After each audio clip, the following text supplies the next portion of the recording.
Hey there, it's Laura here from Laura's Creative Pages and Cards, and we are on to day 4 of our 31 cards over 31 days, and we're creating this amazing birthday card. So we need our card base, which is a landscape orientation this time. Then we're going to need this printed paper, which is the hero, and this paper is 3 inches by 5.5.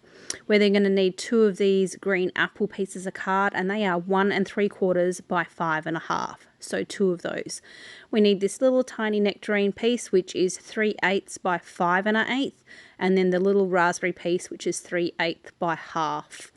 We're also going to stamp some balloons from the stamp set onto some white daisy card, which I already stamped mine and went ahead and coloured them in as well.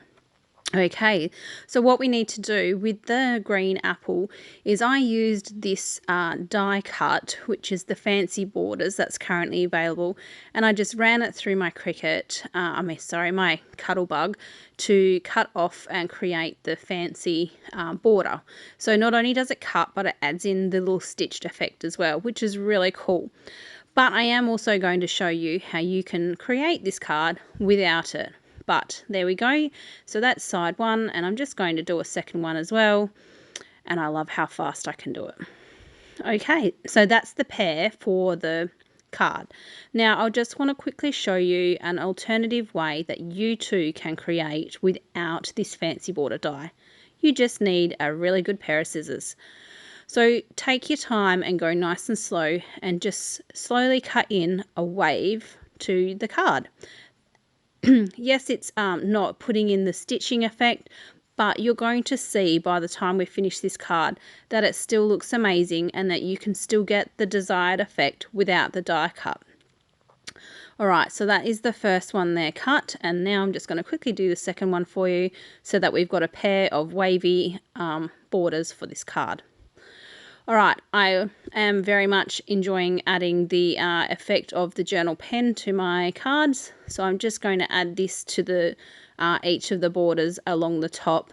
Just gives it a little bit of extra, wow. So journal pen markings on. And then for the ones that didn't get run through the die cut, you can simply add the little stitching marks to the edge of the wavy border, which still helps it look fabulous. And again, it's a way you can do it without having to own every tool within the crafting realm. And of course, you could add it to your stash later on. All right, let's put this card together. So using this fancy paper, we're going to put some adhesive on the back side, which the other side's really cool too, the confetti. But what I love about the birthday print is that it actually has all the sentiments all over it. The birthday, happy birthday, celebrate, party. So it does have all the sentiments on it, which sort of alleviated needing to stamp a sentiment onto this one. If you were using a different print that doesn't have the happy birthday, then sure, you would then add a sentiment. Okay, so that's the stitched borders that were cut out of the, with the die cut, and you can see that looks fabulous. But here's the other alternative option where I just cut it out with the scissors and put the stitching on. And to me, that is just as fabulous. The only thing I would probably do is actually cut the bottom off a little bit to widen the gap.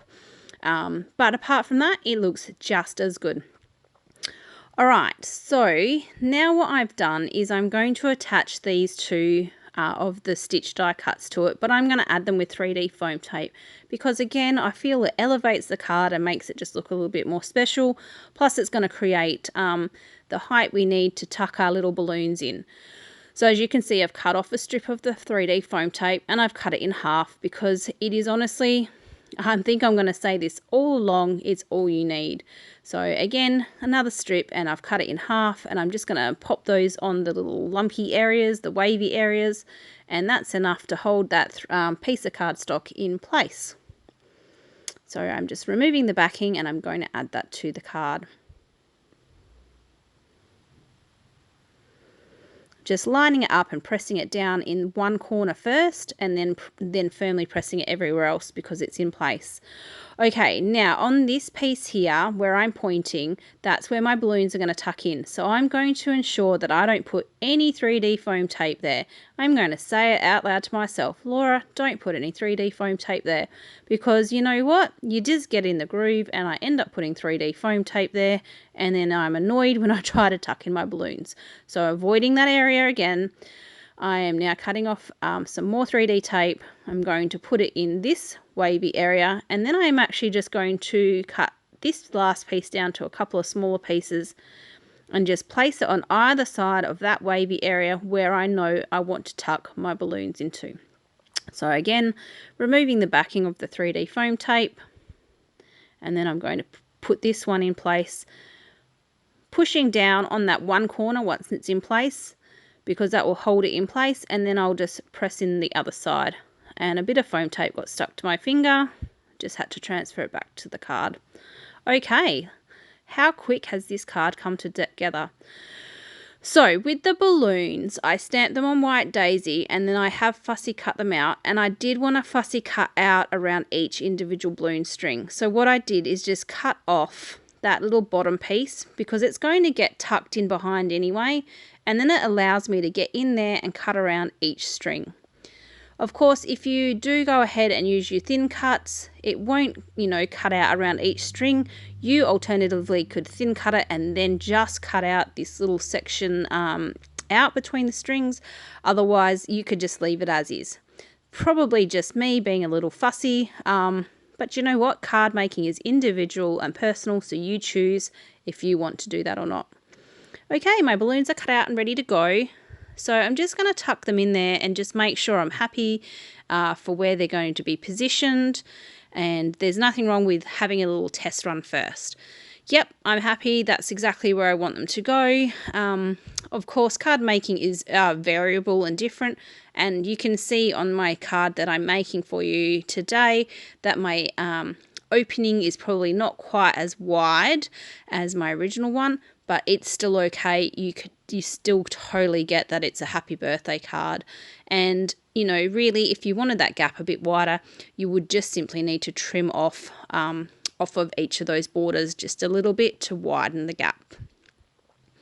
All right, so foam tape's going on those balloons as I've been chatting away, and just sliding it in and just positioning them where I'm happy. So I just gently move it around. I don't press that foam tape down until I'm happy where it's going to sit. That's how I want it. And now I'm going to press that down. Okie dokie. So the last thing to do on this card to finish it off is to add the little tiny nectarine and raspberry pieces of card, and I want to dovetail them. So I just put a little tiny slit in the center of the strip, and then I cut from the outside edge to the within to the cut mark that I already made, cutting off 2 little tiny triangles. And I'm just going to do the exact same thing on the raspberry piece and just create 2 little pennants or 2 little dovetailed rectangles, which they just finish off the card. They give it just that little bit of extra colour and a little bit of fun. Out comes my journal pen, of course, giving it a little edging with the journal pen. I just think they just make it pop more. That's just why I do it. It makes it pop.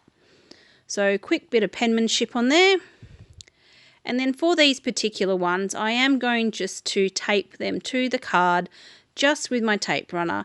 I want them to lay flat and flush with the top of the card. I don't want these particular ones to be raised again. I just think it looks nice for this particular embellishment that they lay flat. So I'm just going to stick them on with my tape runner. And that really is going to finish the card. So there we go. This was day 4, and I would love to see, of course, your variations or different colour palettes. And I thank you so much for joining me here making cards. Thank you so much. I'll see you on day 5.